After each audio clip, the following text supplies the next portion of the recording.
വിലക്കുറവിൽ മത്സ്യം കിട്ടുമെന്ന് കേൾക്കുമ്പോൾ ഇപ്പോൾ നമ്മുടെ നാട്ടിലെ എല്ലാവരും അവ വാങ്ങി രോഗങ്ങളും കൂടി ക്ഷണിച്ചു വരുത്തുകയാണ്. സംസ്ഥാനത്തെ മറ്റ് ഹാർബറുകളിൽ നിന്നുള്ള മത്സ്യങ്ങൾ എന്ന വ്യാജേന അന്യ സംസ്ഥാനങ്ങളിൽ നിന്ന് എത്തിക്കുന്ന പഴകിയ മത്സ്യങ്ങളാണ് ഇത്തരത്തിൽ കുറഞ്ഞ വിലയ്ക്ക് വിൽക്കുന്നത്. ട്രോളിംഗ് നിരോധന കാലയളവിലായിരുന്നു മുൻപ് ഇത്തരം മത്സ്യങ്ങൾ എത്തിയിരുന്നത്.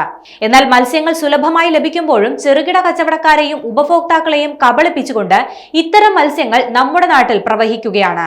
കൊല്ലം നഗരത്തിലെ പല മാർക്കറ്റുകളിലും ഹാർബറിന് വെളിയിലും ഇത്തരത്തിലുള്ള മത്സ്യങ്ങൾ എത്തുന്നുണ്ട്.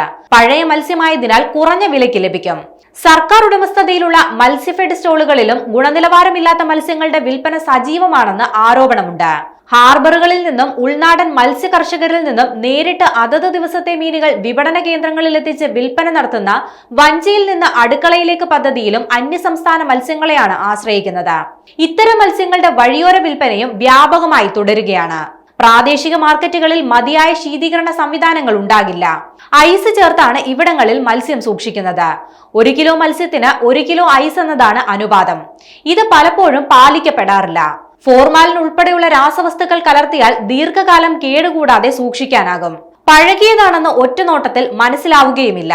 ചെറുകിട വ്യാപാരികൾക്ക് മത്സ്യത്തിന്റെ പഴക്കം പെട്ടെന്ന് കണ്ടെത്താൻ കഴിയാത്തതും ഒരു വെല്ലുവിളിയാണ്.